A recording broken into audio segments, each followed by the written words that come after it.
अथ श्रीगणपत्यथर्वशीर्षं हरिः ॐ।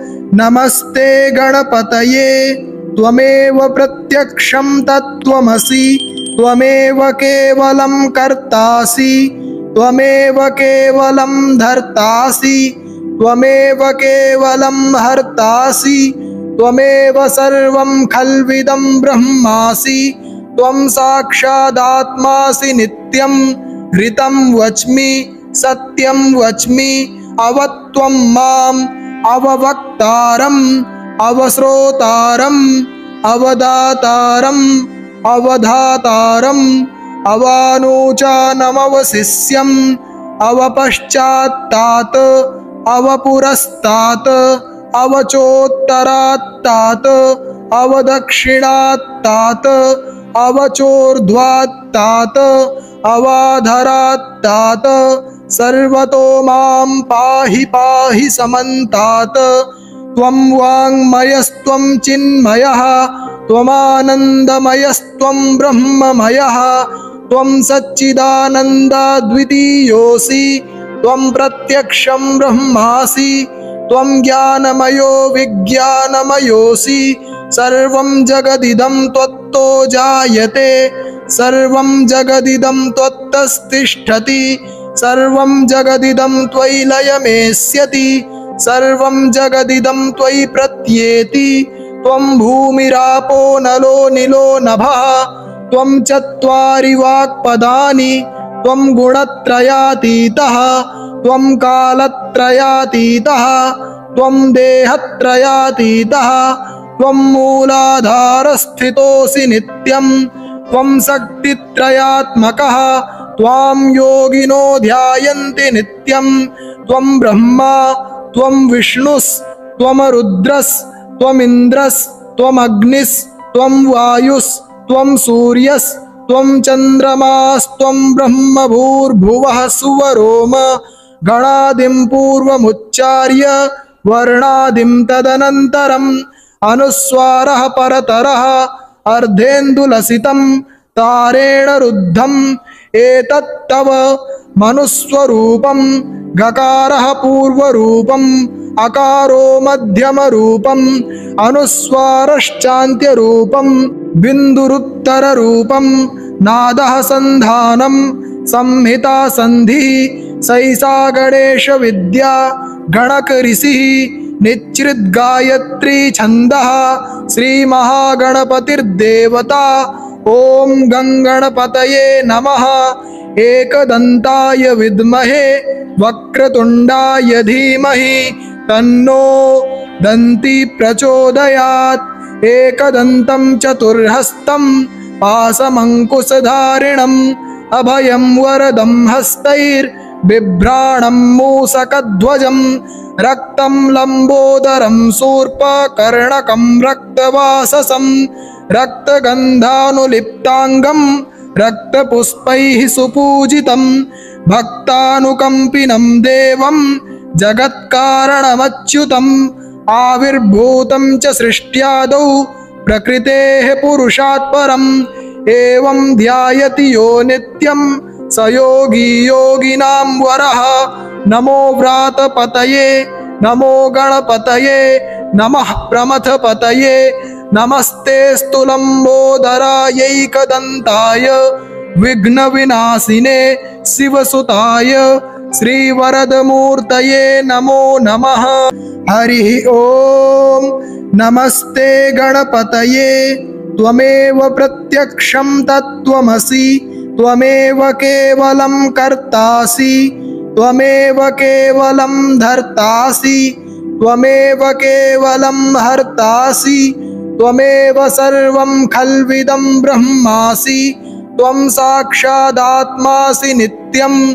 ऋतं वच्मि सत्यं वच्मि अवत्वं माम् अववक्तारम् अवश्रोतारम् अवदातारम् अवधातारम् अवानूचानमवशिष्यम् अवपश्चात्तात् अवपुरस्तात् अवचोत्तरात्तात् अवदक्षिणात्तात् अवचोर्ध्वात्तात अवाधरात्तात सर्वतो मां पाहि पाहि समन्तात् त्वं वाङ्मयस्त्वं चिन्मयः त्वमानन्दमयस्त्वं ब्रह्ममयः त्वं सच्चिदानन्दाद्वितीयोऽसि त्वं प्रत्यक्षं ब्रह्मासि त्वं ज्ञानमयो विज्ञानमयोऽसि सर्वं जगदिदं त्वत्तो जायते सर्वं जगदिदं त्वत्तस्तिष्ठति सर्वं जगदिदं त्वयि लयमेष्यति सर्वं जगदिदं त्वयि प्रत्येति त्वं भूमिरापो नलो निलो नभः त्वं चत्वारि वाक्पदानि त्वं गुणत्रयातीतः त्वं कालत्रयातीतः त्वं देहत्रयातीतः त्वं मूलाधारस्थितोऽसि नित्यं त्वं शक्तित्रयात्मकः त्वां योगिनो ध्यायन्ति नित्यं त्वं ब्रह्मा त्वं विष्णुस्त्वं रुद्रस्त्वमिन्द्रस्त्वमग्निस्त्वं वायुस्त्वं सूर्यस्त्वं चन्द्रमास्त्वं ब्रह्म भूर्भुवः सुवरोम गणादिं पूर्वमुच्चार्य वर्णादिं तदनन्तरम् अनुस्वारः परतरः अर्धेन्दुलसितं तारेण रुद्धम् एतत्तव मनुस्वरूपं गकारः पूर्वरूपम् अकारो मध्यमरूपम् अनुस्वारश्चान्त्यरूपम् बिन्दुरुत्तररूपम् नादः सन्धानं संहिता सन्धिः सैषा गणेश विद्या गणकऋषिः निच्छृद्गायत्री छन्दः श्रीमहागणपतिर्देवता ॐ गङ्गणपतये नमः एकदन्ताय विद्महे वक्रतुण्डाय धीमहि तन्नो दन्ती प्रचोदयात् एकदन्तं चतुर्हस्तं पाशमङ्कुशधारिणम् अभयं वरदं हस्तैर्बिभ्राणं मूषकध्वजं रक्तं लम्बोदरं शूर्पकर्णकं रक्तवाससं रक्तगन्धानुलिप्ताङ्गं रक्तपुष्पैः सुपूजितं भक्तानुकम्पिनं देवं जगत्कारणमच्युतम् आविर्भूतं च सृष्ट्यादौ प्रकृतेः पुरुषात् परम् एवं ध्यायति यो नित्यं स योगी योगिनां वरः नमो व्रातपतये नमो गणपतये नमः प्रमथपतये नमस्ते स्तुलम्बोदरायैकदन्ताय विघ्नविनाशिने शिवसुताय श्रीवरदमूर्तये नमो नमः। हरिः ॐ नमस्ते गणपतये त्वमेव प्रत्यक्षं तत्त्वमसि त्वमेव केवलं कर्तासि त्वमेव केवलं धर्तासि त्वमेव केवलं हर्तासि त्वमेव सर्वं खल्विदं ब्रह्मासि त्वं साक्षादात्मासि नित्यं ऋतं वच्मि सत्यं वच्मि अवत्वं माम् अववक्तारम् अवश्रोतारम् अवदातारम् अवधातारम् अवानूचानमवशिष्यम् अवपश्चात्तात् अवपुरस्तात् अवचोत्तरात्तात् अवदक्षिणात्तात् अवचोर्ध्वात्तात् अवाधरात्तात् सर्वतो मां पाहि पाहि समन्तात् त्वं वाङ्मयस्त्वं चिन्मयः त्वमानन्दमयस्त्वं ब्रह्ममयः त्वं सच्चिदानन्दाद्वितीयोऽसि त्वं प्रत्यक्षं ब्रह्मासि त्वं ज्ञानमयो विज्ञानमयोऽसि सर्वं जगदिदं त्वत्तो जायते सर्वं जगदिदं त्वत्तस्तिष्ठति सर्वं जगदिदं त्वयि लयमेष्यति सर्वं जगदिदं त्वयि प्रत्येति त्वं भूमिरापो नलो निलो नभः त्वं चत्वारि वाक्पदानि त्वं गुणत्रयातीतः त्वं कालत्रयातीतः त्वं देहत्रयातीतः त्वं मूलाधारस्थितोऽसि नित्यं त्वं शक्तित्रयात्मकः त्वां योगिनो ध्यायन्ति नित्यं त्वं ब्रह्मा त्वं विष्णुस्त्वमरुद्रस्त्वमिन्द्रस्त्वमग्निस्त्वं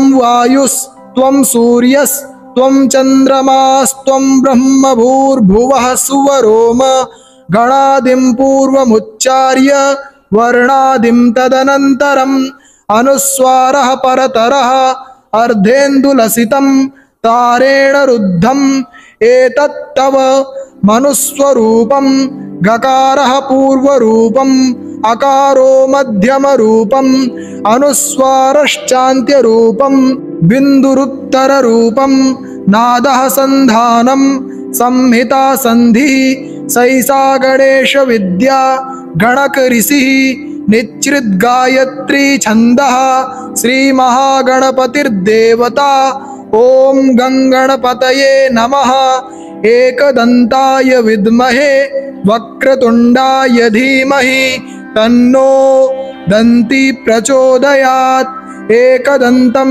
चतुर्हस्तं पाशमङ्कुशधारिणम् अभयं वरदं हस्तैर्बिभ्राणं मूषकध्वजं रक्तं लम्बोदरं शूर्पकर्णकं रक्तवाससं रक्तगन्धानुलिप्ताङ्गं रक्तपुष्पैः सुपूजितं भक्तानुकम्पिनं देवं जगत्कारणमच्युतम् आविर्भूतं च सृष्ट्यादौ प्रकृतेः पुरुषात् परम् एवं ध्यायति यो नित्यं स योगी योगिनां वरः नमो व्रातपतये नमो गणपतये नमः प्रमथपतये नमस्ते स्तुलम्बोदरायैकदन्ताय विघ्नविनाशिने शिवसुताय श्रीवरदमूर्तये नमो नमः।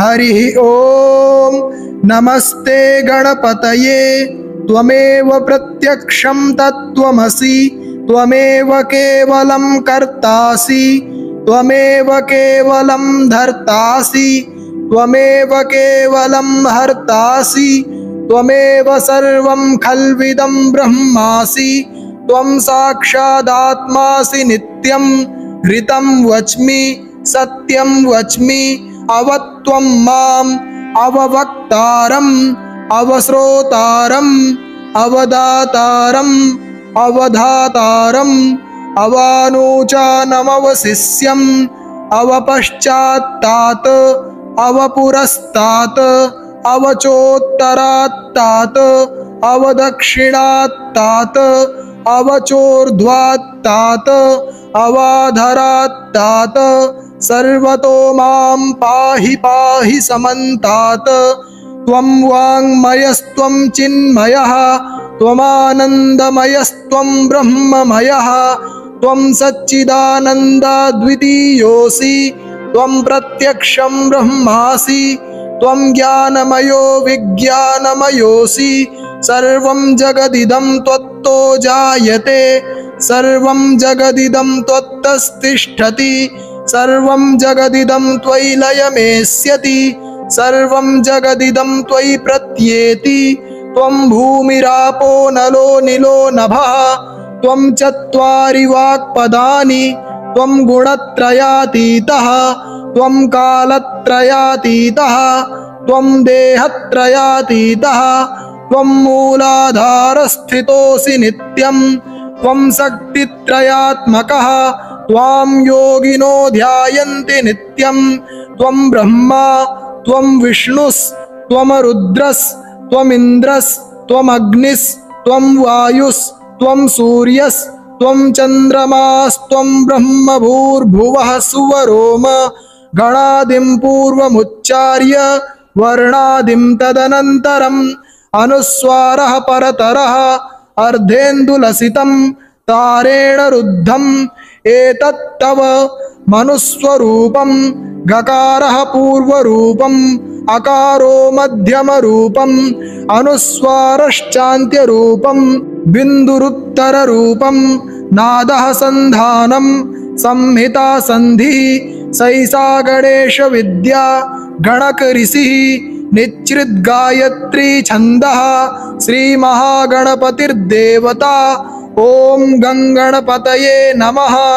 एकदन्ताय विद्महे वक्रतुण्डाय धीमहि तन्नो दन्ती प्रचोदयात्।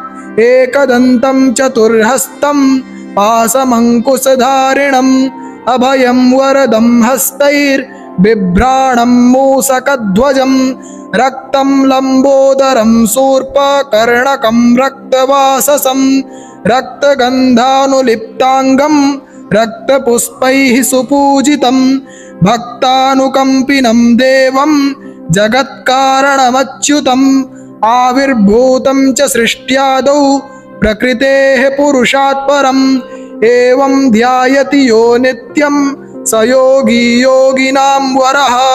नमो व्रातपतये नमो गणपतये नमः प्रमथपतये नमस्तेऽस्तु लम्बोदरायैकदन्ताय विघ्नविनाशिने शिवसुताय श्रीवरदमूर्तये नमो नमः। हरिः ॐ। नमस्ते गणपतये त्वमेव प्रत्यक्षं तत्त्वमसि त्वमेव केवलं कर्तासि त्वमेव केवलं धर्तासि त्वमेव केवलं हर्तासि त्वमेव सर्वं खल्विदं ब्रह्मासि त्वं साक्षादात्मासि नित्यं ऋतं वच्मि सत्यं वच्मि अवत्वं माम् अववक्तारम् अवश्रोतारम् अवदातारम् अवधातारम् अवानूचानमवशिष्यम् अवपश्चात्तात् अवपुरस्तात् अवचोत्तरात्तात् अवदक्षिणात्तात् अवचोर्ध्वात्तात् अवाधरात्तात् सर्वतो मां पाहि पाहि समन्तात्। त्वं वाङ्मयस्त्वं चिन्मयः त्वमानन्दमयस्त्वं ब्रह्ममयः त्वं सच्चिदानन्दाद्वितीयोऽसि त्वं प्रत्यक्षं ब्रह्मासि त्वं ज्ञानमयो विज्ञानमयोऽसि सर्वं जगदिदं त्वत्तो जायते सर्वं जगदिदं त्वत्तस्तिष्ठति सर्वं जगदिदं त्वयि लयमेष्यति सर्वं जगदिदं त्वयि प्रत्येति त्वं भूमिरापो नलो निलो नभः त्वं चत्वारि वाक्पदानि त्वं गुणत्रयातीतः त्वं कालत्रयातीतः त्वं देहत्रयातीतः त्वं मूलाधारस्थितोऽसि नित्यं त्वं शक्तित्रयात्मकः त्वां योगिनो ध्यायन्ति नित्यं त्वं ब्रह्मा त्वं विष्णुस्त्वं रुद्रस्त्वमिन्द्रस्त्वमग्निस्त्वं वायुस्त्वं सूर्यस्त्वं चन्द्रमास्त्वं ब्रह्म भूर्भुवः सुवरोम गणादिं पूर्वमुच्चार्य वर्णादिं तदनन्तरम् अनुस्वारः परतरः अर्धेन्दुलसितं तारेण रुद्धम् एतत्तव मनुस्वरूपं गकारः पूर्वरूपम् अकारो मध्यमरूपम् अनुस्वारश्चान्त्यरूपम् बिन्दुरुत्तररूपम् नादः सन्धानं संहिता सन्धिः सैषा गणेश विद्या गणकऋषिः निच्छ्रिद्गायत्री छन्दः श्रीमहागणपतिर्देवता। ॐ गङ्गणपतये नमः।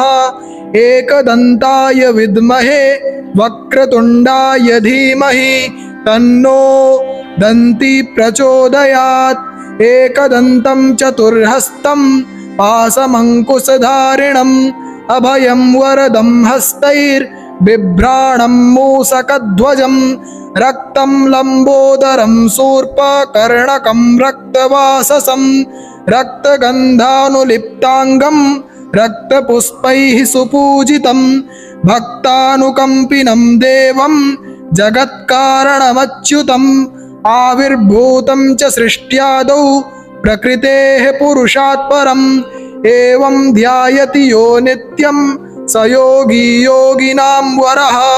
नमो व्रातपतये नमो गणपतये नमः प्रमथपतये नमस्तेऽस्तु लम्बोदरायैकदन्ताय विघ्नविनाशिने शिवसुताय श्रीवरदमूर्तये नमो नमः। हरिः ॐ।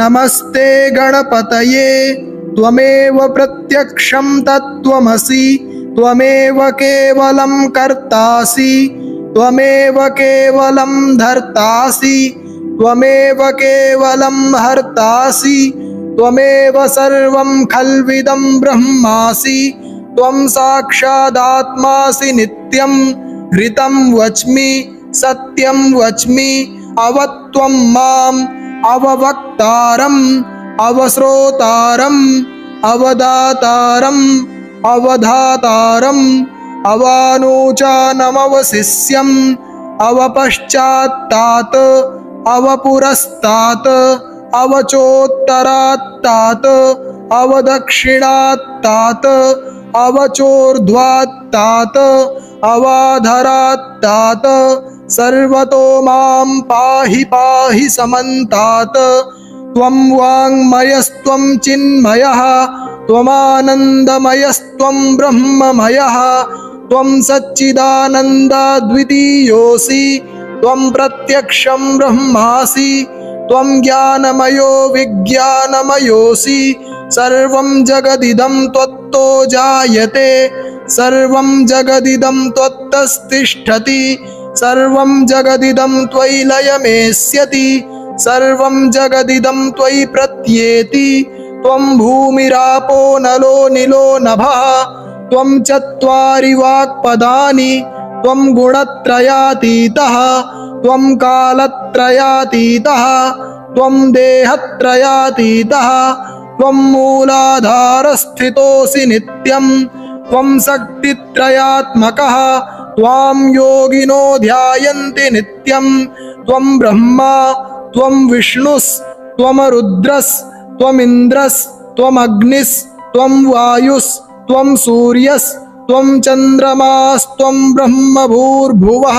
सुवरोम गणादिं पूर्वमुच्चार्य वर्णादिं तदनन्तरम् अनुस्वारः परतरः अर्धेन्दुलसितं तारेण रुद्धम् एतत्तव मनुस्वरूपं गकारः पूर्वरूपम् अकारो मध्यमरूपम् अनुस्वारश्चान्त्यरूपम् बिन्दुरुत्तररूपम् नादः सन्धानं संहिता सन्धिः सैषा गणेश विद्या गणकऋषिः निच्छृद्गायत्री छन्दः श्रीमहागणपतिर्देवता। ॐ गङ्गणपतये नमः। एकदन्ताय विद्महे वक्रतुण्डाय धीमहि तन्नो दन्ती प्रचोदयात्। एकदन्तं चतुर्हस्तं पाशमङ्कुशधारिणम् अभयं वरदं हस्तैर्बिभ्राणं मूषकध्वजम् रक्तं लम्बोदरं शूर्पकर्णकं रक्तवाससं रक्तगन्धानुलिप्ताङ्गं रक्तपुष्पैः सुपूजितं भक्तानुकम्पिनं देवं जगत्कारणमच्युतम् आविर्भूतं च सृष्ट्यादौ प्रकृतेः पुरुषात् परम् एवं ध्यायति यो नित्यं स योगी योगिनां वरः। नमो व्रातपतये नमो गणपतये नमः प्रमथपतये नमस्तेऽस्तु लम्बोदरायैकदन्ताय विघ्नविनाशिने शिवसुताय श्रीवरदमूर्तये नमो नमः। हरिः ॐ। नमस्ते गणपतये त्वमेव प्रत्यक्षं तत्त्वमसि त्वमेव केवलं कर्तासि त्वमेव केवलं धर्तासि त्वमेव केवलं हर्तासि त्वमेव सर्वं खल्विदं ब्रह्मासि त्वं साक्षादात्मासि नित्यं ऋतं वच्मि सत्यं वच्मि अवत्वं माम् अववक्तारम् अवश्रोतारम् अवदातारम् अवधातारम् अवानूचानमवशिष्यम् अवपश्चात्तात् अवपुरस्तात् अवचोत्तरात्तात् अवदक्षिणात्तात् अवचोर्ध्वात्तात् अवाधरात्तात् सर्वतो मां पाहि पाहि समन्तात्। त्वं वाङ्मयस्त्वं चिन्मयः त्वमानन्दमयस्त्वं ब्रह्ममयः त्वं सच्चिदानन्दाद्वितीयोऽसि त्वं प्रत्यक्षं ब्रह्मासि त्वं ज्ञानमयो विज्ञानमयोऽसि। सर्वं जगदिदं त्वत्तो जायते सर्वं जगदिदं त्वत्तस्तिष्ठति सर्वं जगदिदं त्वयि लयमेष्यति सर्वं जगदिदं त्वयि प्रत्येति। त्वं भूमिरापो नलो निलो नभः त्वं चत्वारि वाक्पदानि त्वं गुणत्रयातीतः त्वं कालत्रयातीतः त्वं देहत्रयातीतः त्वं मूलाधारस्थितोऽसि नित्यं त्वं शक्तित्रयात्मकः त्वां योगिनो ध्यायन्ति नित्यं। त्वं ब्रह्मा त्वं विष्णुस्त्वं रुद्रस्त्वमिन्द्रस्त्वमग्निस्त्वं वायुस्त्वं सूर्यस्त्वं चन्द्रमास्त्वं ब्रह्म भूर्भुवः सुवरोम गणादिं पूर्वमुच्चार्य वर्णादिं तदनन्तरम् अनुस्वारः परतरः अर्धेन्दुलसितं तारेण रुद्धम् एतत्तव मनुस्वरूपं गकारः पूर्वरूपम् अकारो मध्यमरूपम् अनुस्वारश्चान्त्यरूपम् बिन्दुरुत्तररूपम् नादः सन्धानं संहिता सन्धिः सैषा गणेश विद्या गणक ऋषिः निच्छृद्गायत्री छन्दः श्रीमहागणपतिर्देवता। ॐ गङ्गणपतये नमः। एकदन्ताय विद्महे वक्रतुण्डाय धीमहि तन्नो दन्ती प्रचोदयात्। एकदन्तं चतुर्हस्तं पाशमङ्कुशधारिणम् अभयं वरदं हस्तैर्बिभ्राणं मूषकध्वजं रक्तं लम्बोदरं शूर्पकर्णकं रक्तवाससं रक्तगन्धानुलिप्ताङ्गं रक्तपुष्पैः सुपूजितं भक्तानुकम्पिनं देवं जगत्कारणमच्युतम् आविर्भूतं च सृष्ट्यादौ प्रकृतेः पुरुषात् परम् एवं ध्यायति यो नित्यं स योगी योगिनां वरः। नमो व्रातपतये नमो गणपतये नमः प्रमथपतये नमस्ते स्तुलम्बोदरायैकदन्ताय विघ्नविनाशिने शिवसुताय श्रीवरदमूर्तये नमो नमः। हरिः ॐ नमस्ते गणपतये त्वमेव प्रत्यक्षं तत्त्वमसि त्वमेव केवलं कर्तासि त्वमेव केवलं धर्तासि त्वमेव केवलं हर्तासि त्वमेव सर्वं खल्विदं ब्रह्मासि त्वं साक्षादात्मासि नित्यं ऋतं वच्मि सत्यं वच्मि अवत्वं माम् अववक्तारम् अवश्रोतारम् अवदातारम् अवधातारम् अवानूचानमवशिष्यम् अवपश्चात्तात् अवपुरस्तात् अवचोत्तरात्तात् अवदक्षिणात्तात् अवचोर्ध्वात्तात् अवाधरात्तात् सर्वतो मां पाहि पाहि समन्तात्। त्वं वाङ्मयस्त्वं चिन्मयः त्वमानन्दमयस्त्वं ब्रह्ममयः त्वं सच्चिदानन्दाद्वितीयोऽसि त्वं प्रत्यक्षं ब्रह्मासि त्वं ज्ञानमयो विज्ञानमयोऽसि। सर्वं जगदिदं त्वत्तो जायते सर्वं जगदिदं त्वत्तस्तिष्ठति सर्वं जगदिदं त्वयि लयमेष्यति सर्वं जगदिदं त्वयि प्रत्येति। त्वं भूमिरापो नलो निलो नभः त्वं चत्वारि वाक्पदानि त्वं गुणत्रयातीतः त्वं कालत्रयातीतः त्वं देहत्रयातीतः त्वं मूलाधारस्थितोऽसि नित्यं त्वं शक्तित्रयात्मकः त्वां योगिनो ध्यायन्ति नित्यं त्वं ब्रह्मा त्वं विष्णुस्त्वमरुद्रस्त्वमिन्द्रस्त्वमग्निस्त्वं वायुस्त्वं सूर्यस्त्वं चन्द्रमास्त्वं ब्रह्म भूर्भुवः सुवरोम गणादिं पूर्वमुच्चार्य वर्णादिं तदनन्तरम् अनुस्वारः परतरः अर्धेन्दुलसितं तारेण रुद्धम् एतत्तव मनुस्वरूपं गकारः पूर्वरूपम् अकारो मध्यमरूपम्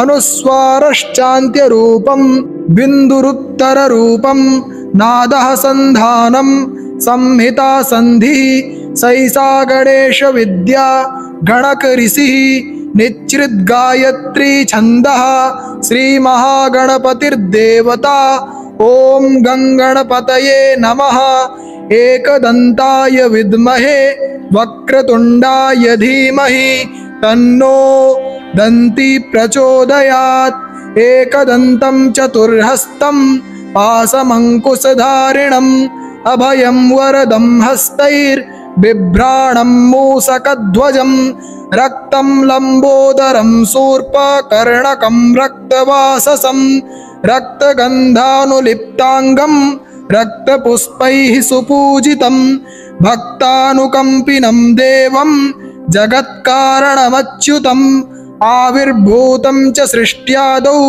प्रकृतेः पुरुषात् परम् एवं ध्यायति यो नित्यं स योगी योगिनां वरः नमो व्रातपतये नमो गणपतये नमः प्रमथपतये नमस्तेऽस्तु लम्बोदरायैकदन्ताय विघ्नविनाशिने शिवसुताय श्रीवरदमूर्तये नमो नमः।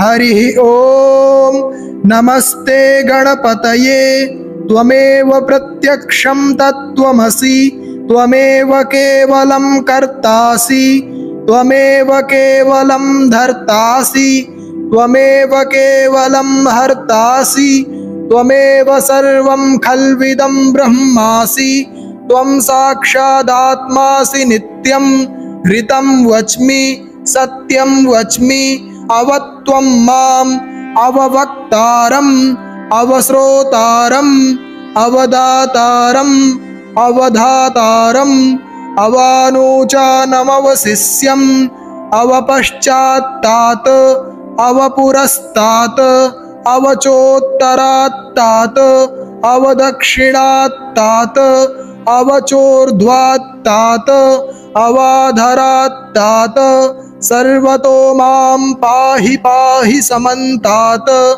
त्वं वाङ्मयस्त्वं चिन्मयः त्वमानन्दमयस्त्वं ब्रह्ममयः त्वं सच्चिदानन्दाद्वितीयोऽसि त्वं प्रत्यक्षं ब्रह्मासि त्वं ज्ञानमयो विज्ञानमयोऽसि सर्वं जगदिदं त्वत्तो जायते सर्वं जगदिदं त्वत्तस्तिष्ठति सर्वं जगदिदं त्वयि लयमेष्यति सर्वं जगदिदं त्वयि प्रत्येति त्वं भूमिरापो नलो निलो नभः त्वं चत्वारि वाक्पदानि त्वं गुणत्रयातीतः त्वं कालत्रयातीतः त्वं देहत्रयातीतः त्वं मूलाधारस्थितोऽसि नित्यं त्वं शक्तित्रयात्मकः त्वां योगिनो ध्यायन्ति नित्यं त्वं ब्रह्मा त्वं विष्णुस्त्वमरुद्रस्त्वमिन्द्रस्त्वमग्निस्त्वं वायुस्त्वं सूर्यस्त्वं चन्द्रमास्त्वं ब्रह्म भूर्भुवः सुवरोम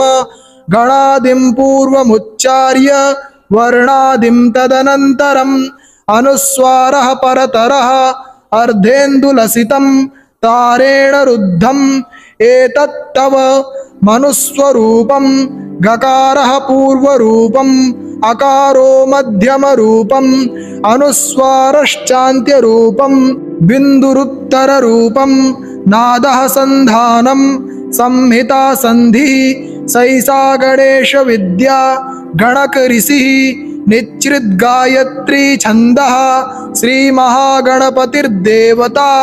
ॐ गङ्गणपतये नमः। एकदन्ताय विद्महे वक्रतुण्डाय धीमहि तन्नो दन्ती प्रचोदयात्।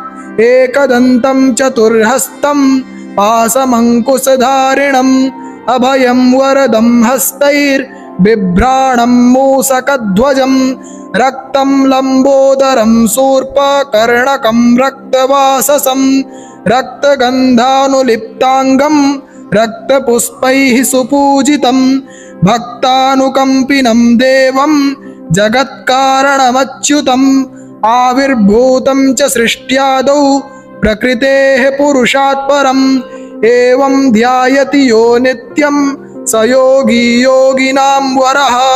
नमो व्रातपतये नमो गणपतये नमः प्रमथपतये नमस्तेऽस्तु लम्बोदरायैकदन्ताय विघ्नविनाशिने शिवसुताय श्रीवरदमूर्तये नमो नमः। हरिः ॐ। नमस्ते गणपतये त्वमेव प्रत्यक्षं तत्त्वमसि त्वमेव केवलं कर्तासि त्वमेव केवलं धर्तासि त्वमेव केवलं हर्तासि त्वमेव सर्वं खल्विदं ब्रह्मासि त्वं साक्षादात्मासि नित्यं ऋतं वच्मि सत्यं वच्मि अवत्वं माम् अववक्तारम् अवश्रोतारम् अवदातारम् अवधातारम् अवानूचानमवशिष्यम् अवपश्चात्तात् अवपुरस्तात् अवचोत्तरात्तात् अवदक्षिणात्तात् अवचोर्ध्वात्तात् अवाधरात्तात् सर्वतो मां पाहि पाहि समन्तात्।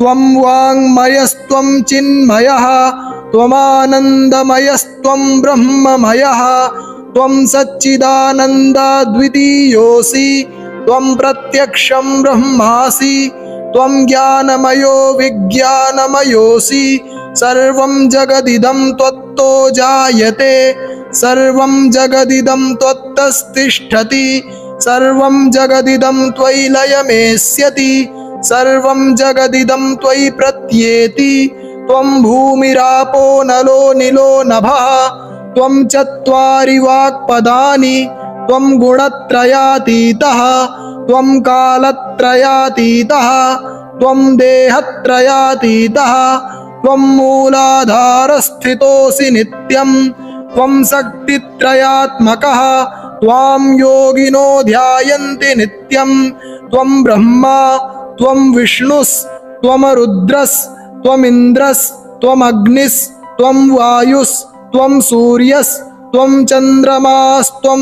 ब्रह्म भूर्भुवः सुवरोम गणादिं पूर्वमुच्चार्य वर्णादिं तदनन्तरम् अनुस्वारः परतरः अर्धेन्दुलसितं तारेण रुद्धम् एतत्तव मनुस्वरूपं गकारः पूर्वरूपम् अकारो मध्यमरूपम् अनुस्वारश्चान्त्यरूपम् बिन्दुरुत्तररूपम् नादः सन्धानम् संहिता सन्धिः सैसा गणेश विद्या गणक ऋषिः निच्छृद्गायत्री छन्दः श्रीमहागणपतिर्देवता। ॐ गङ्गणपतये नमः। एकदन्ताय विद्महे वक्रतुण्डाय धीमहि तन्नो दन्ती प्रचोदयात्। एकदन्तं चतुर्हस्तं पाशमङ्कुशधारिणम् अभयं वरदं हस्तैर्बिभ्राणं मूषकध्वजं रक्तं लम्बोदरं शूर्पकर्णकं रक्तवाससं रक्तगन्धानुलिप्ताङ्गं रक्तपुष्पैः सुपूजितं भक्तानुकम्पिनं देवं जगत्कारणमच्युतम् आविर्भूतं च सृष्ट्यादौ प्रकृतेः पुरुषात् परम् एवं ध्यायति यो नित्यं स योगी योगिनां वरः। नमो व्रातपतये नमो गणपतये नमः प्रमथपतये नमस्तेऽस्तु लम्बोदरायैकदन्ताय विघ्नविनाशिने शिवसुताय श्रीवरदमूर्तये नमो नमः। हरिः ॐ। नमस्ते गणपतये त्वमेव प्रत्यक्षं तत्त्वमसि त्वमेव केवलं कर्तासि त्वमेव केवलं धर्तासि त्वमेव केवलं हर्तासि त्वमेव सर्वं खल्विदं ब्रह्मासि त्वं साक्षादात्मासि नित्यं ऋतं वच्मि सत्यं वच्मि अवत्वं माम् अववक्तारम् अवश्रोतारम् अवदातारम् अवधातारम् अवानूचानमवशिष्यम् अवपश्चात्तात् अवपुरस्तात् अवचोत्तरात्तात् अवदक्षिणात्तात् अवचोर्ध्वात्तात् अवाधरात्तात् सर्वतो मां पाहि पाहि समन्तात्। त्वं वाङ्मयस्त्वं चिन्मयः त्वमानन्दमयस्त्वं ब्रह्ममयः त्वं सच्चिदानन्दाद्वितीयोऽसि त्वं प्रत्यक्षं ब्रह्मासि त्वं ज्ञानमयो विज्ञानमयोऽसि सर्वं जगदिदं त्वत्तो जायते सर्वं जगदिदं त्वत्तस्तिष्ठति सर्वं जगदिदं त्वयि लयमेष्यति सर्वं जगदिदं त्वयि प्रत्येति त्वं भूमिरापो नलो निलो नभः त्वं चत्वारि वाक्पदानि त्वं गुणत्रयातीतः त्वं कालत्रयातीतः त्वं देहत्रयातीतः त्वं मूलाधारस्थितोऽसि नित्यं त्वं शक्तित्रयात्मकः त्वां योगिनो ध्यायन्ति नित्यं त्वं ब्रह्मा त्वं विष्णुस्त्वं रुद्रस्त्वमिन्द्रस्त्वमग्निस्त्वं वायुस्त्वं सूर्यस्त्वं चन्द्रमास्त्वं ब्रह्म भूर्भुवः सुवरोम गणादिं पूर्वमुच्चार्य वर्णादिं तदनन्तरम् अनुस्वारः परतरः अर्धेन्दुलसितं तारेण रुद्धम् एतत्तव मनुस्वरूपं गकारः पूर्वरूपम् अकारो मध्यमरूपम् अनुस्वारश्चान्त्यरूपम् बिन्दुरुत्तररूपम् नादः सन्धानं संहिता सन्धिः सैषा गणेश विद्या गणक ऋषिः निच्छृद्गायत्री छन्दः श्रीमहागणपतिर्देवता। ॐ गङ्गणपतये नमः। एकदन्ताय विद्महे वक्रतुण्डाय धीमहि तन्नो दन्ती प्रचोदयात्। एकदन्तं चतुर्हस्तं पाशमङ्कुशधारिणम् अभयं वरदं हस्तैर्बिभ्राणं मूषकध्वजं रक्तं लम्बोदरं शूर्पकर्णकं रक्तवाससं रक्तगन्धानुलिप्ताङ्गं रक्तपुष्पैः सुपूजितं भक्तानुकम्पिनं देवं जगत्कारणमच्युतम् आविर्भूतं च सृष्ट्यादौ प्रकृतेः पुरुषात् परम् एवं ध्यायति यो नित्यं स योगी योगिनां वरः। नमो व्रातपतये नमो गणपतये नमः प्रमथपतये नमस्तेऽस्तु लम्बोदरायैकदन्ताय विघ्नविनाशिने शिवसुताय श्रीवरदमूर्तये नमो नमः।